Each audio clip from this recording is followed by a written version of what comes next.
ज़कात के मसाइल पर हम लोग गुफ्तगू कर रहे हैं। गुज़िश्ता कल भी बहुत अहम मसले पर हमारी गुफ्तगू हुई। आज फिर एक और अहम मसले पर ज़कात के मैं गुफ्तगू करने की कोशिश कर रहा हूं। जैसे आपने सुना होगा कि जरूरत से ज्यादा अगर किसी के पास इतना माल हो गया तो उस पर ज़कात वाजिब है, वो ज़कात देने का हकदार हो गया। तो मैंने गुज़िश्ता कल आपको बताया था कि उलमा ने कहा है कि 52.5 तोला चांदी के एतबार से आदमी के पास में, यानी आज की अगर कीमत लगाई जाए तो 42 से 45 हजार के बीच अगर किसी के पास जरूरत से जायद 42 से 45 हजार रुपया नकद की शक्ल में हो, बैंक बैलेंस की शक्ल में हो, माले तिजारत की शक्ल में हो, या फिर जेवरात किसी भी शक्ल में, जेवरात की शक्ल में हो, किसी भी शक्ल में अगर जरूरत से ज्यादा अगर किसी के पास इतना माल हो जाता है तो फिर अब वो साहिब निसाब हो गया, यानी उसको ज़कात देनी होगी। यहां तक कि उलमा ने कहा है कि भाई जरूरत से जायद सामान अगर घर में, जैसे औरतों का शौक होता है घर में वो शोकेस में कुछ सामान लगाती है खूबसूरत खूबसूरत, या एक सेट है इस्तेमाल का, बर्तनों का एक सेट है इस्तेमाल का, लेकिन दो तीन सेट वो कीमती शक्ल में लगा कर रखती है जिनकी जरूरत नहीं है। तो उलमा ने कहा है कि अगर वो भी जरूरत से ज्यादा अगर 42 से 45 हजार बीच का अगर सामान हो जाता है तो आप साहिब निसाब हो गए हैं, आप पर ज़कात वाजिब हो गई है, आप ज़कात आपको देनी पड़ेगी। तब जरूरत से ज्यादा होने का क्या मतलब है, थोड़ा सा इस पर भी आपको सुन ले, बड़े अहम मसाइल है और दूसरों तक इसको शेयर कर देना। अगर दूसरों को मसला मालूम होता है तो इसका सवाब आपको भी मिलेगा और हमें भी मिलेगा। दीन की बातों को पहुंचाना ये भी सदका है, अजर है, सवाब है, नेकी है। तो आइए थोड़ा बात कर लेते हैं, जरूरत क्या है। तो उलमा ने लिखा है कि जरूरियात दो तरह की होती है।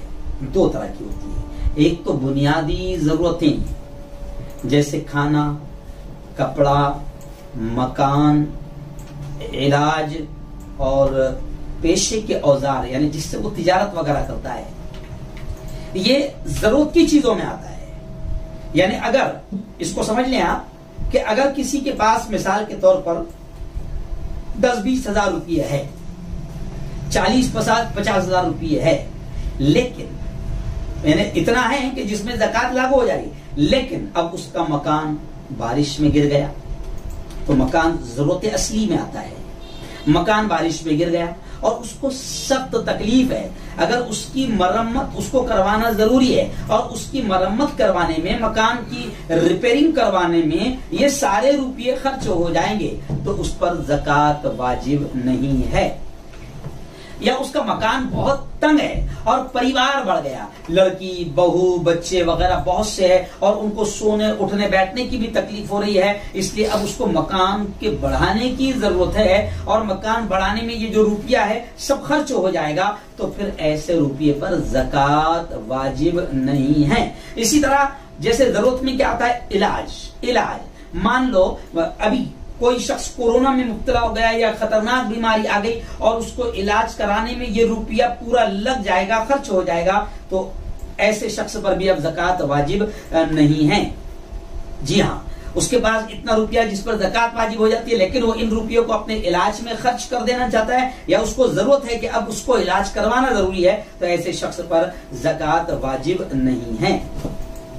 ऐसे ही अब मसला आता है कि जो जरूरियात है, जैसे कपड़ा है, मकान है, इलाज है, पेशे के औजार है, तो जो रुपया आया है मिसाल के तौर पर 45 हजार, उलमा आज के जमाने में कह रहे हैं कि 42 से 45 हजार रुपए अगर आपके पास जरूरत से ज्यादा हो जाते हैं तो अब आप पर ज़कात, आप साहिब निसाब हो गए, आपको ज़कात देनी पड़ेगी। लेकिन ये जो जरूरियात असली है, जरूरियात में आपको बता रहा हूं कि दो तरह की होती है। तो पहली जरूरत क्या है, जरूरियात असली में जैसे खाना, कपड़ा, मकान, इलाज और पेशे के औजार, ये असली जरूरियात है। अब इतना रुपया है और इतना रुपया मकान के रिपेयरिंग में लगने वाला है, इलाज में लगने वाला है, तो फिर अब आप पर ज़कात वाजिब नहीं है।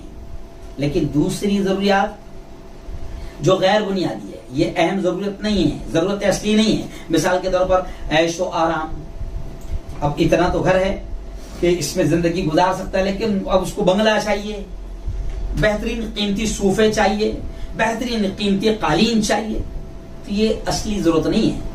या फिर शादी ब्याह करना है उसको, तो शादी ब्याह में अब फजूल खर्चियां कर रहा है, 2-3 लाख के लोन बुक कर रहा है और फालतू खर्च कर रहा है, तो शादी ब्याह जो है ये जरूरत असली में नहीं आती है। ऐसे ही बच्चे के खतना करना है, तो अब खतना में उसको 50,000 लगने वाले, 50,000 उड़ाने वाला है, तो खतना भी बच्चे की, क्योंकि ये इसलिए कह रहा हूं क्योंकि बाद लोग खतना का भी एक इवेंट बनाते हैं, प्रोग्राम बनाते हैं बाकायदा, और इसमें पूरे खानदान को बुलाते हैं, मोहल्ले गली के लोगों को बुलाते हैं। तो अब इसको लग रहा है कि 50,000 तो आए हैं लेकिन मुझे बच्चे की खतना करना है, तो खतना करने के लिए 50,000 डालेगा, ये नहीं चलेगा। 50,000 पर अब इसको ज़कात देना पड़ेगी। ऐसी अकीके का कुछ लोग प्रोग्राम करते हैं तो धूमधाम करते हैं, तो धूमधाम के लिए इसको पैसे लगेंगे फालतू खर्च के लिए, तो ऐसा नहीं चलेगा। ये तमाम रुपया इन पर ज़कात आपको देनी होगी। अगर आपने शादी ब्याह में के लिए रखा है, धूमधाम के लिए, या बच्चे के खतना के लिए रख रहे हैं, या अकीके के लिए रख रहे हैं, तकरीब में प्रोग्राम में धूमधाम के लिए, तो ऐसा नहीं चलेगा, इस पर ज़कात देनी होगी। इसी तरह किसी ने अपने बच्चे की आला तालीम के लिए रुपये रखे हैं, ठीक है, तो इन रुपयों की भी ज़कात देनी पड़ेगी, इन रुपयों की भी ज़कात देनी पड़ेगी। ये जरूरियातें असली में नहीं आते हैं। अगर आपने रखा है कि 1 लाख रुपये बच्चे का मुझे एडमिशन करवाना है ईद के बाद, रमजान के बाद, तो इन रुपयों पर ज़कात देनी पड़ेगी।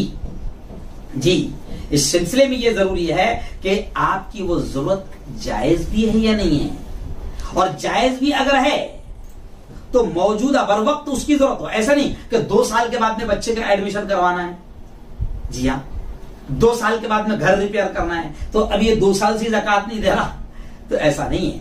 जरूरत अगर आपके जायज भी है तो उसी वक्त, जैसे अभी बीमार पड़ गया, कोरोना आ गया, तो ठीक है, अब ये उसकी असली जरूरत है और इसी वक्त उसको पैसे लगने वाले हैं, तो अब वो ज़कात न दे बल्कि इलाज में पैसा लगाए। जी हाँ, लेकिन कोई शख्स बेटी की शादी करने वाला है, या पुख्ता मकान बनाने वाला है, या तिजारत करने वाला है, लेकिन 1 साल के बाद, 6 महीने के बाद, 2 साल के बाद उसका प्लान है फैक्ट्री खोलने का, तो अभी से ज़कात नहीं देगा, ऐसा नहीं है, बल्कि ज़कात देनी पड़ेगी। ज़कात देना वाजिब है, क्योंकि ये जरूरत जायज तो है मगर इस वक्त मौजूद नहीं है। इसी तरह कोई हज करने के लिए रुपये जमा कर रहा है, मान लो हज के लिए 5 लाख लगते हैं, मिसाल के तौर पर, आज के जमाने में वैसे 5 लाख लगते हैं, 5 लाख लगते हैं, तो अब ये 2 साल तक के पैसे जमा कर रहा है, 2 लाख जमा हो गए। अब 2 लाख जमा हो गए तो ज़कात तो वाजिब हो गई 45,000 के एतबार से, 52.5 तोला चांदी के एतबार से। तो अब ये क्या कर रहा है, नहीं 5 लाख मैं हज के लिए जमा कर रहा हूँ, तो अब इस पर मुझे ज़कात नहीं देना पड़ेगी, ये मेरी जरूरत है, हज के लिए जमा कर रहा हूँ। तो हज आज नहीं कर रहा है, ये 5 साल के बाद करने वाला है, तो जितने पैसे जमा हो रहे हैं, चाहे वो हज के लिए ही क्यों ना जमा कर रहा हो, इन पर भी ज़कात देना पड़ेगी। तो ये बहुत अहम मसला था, ये मसाइल थे जो मैंने आपके सामने पेश कर दिया है, इसलिए आपका काम बन जाता है कि आप भी इसको सुने और दूसरों तक इसको पहुंचाएं।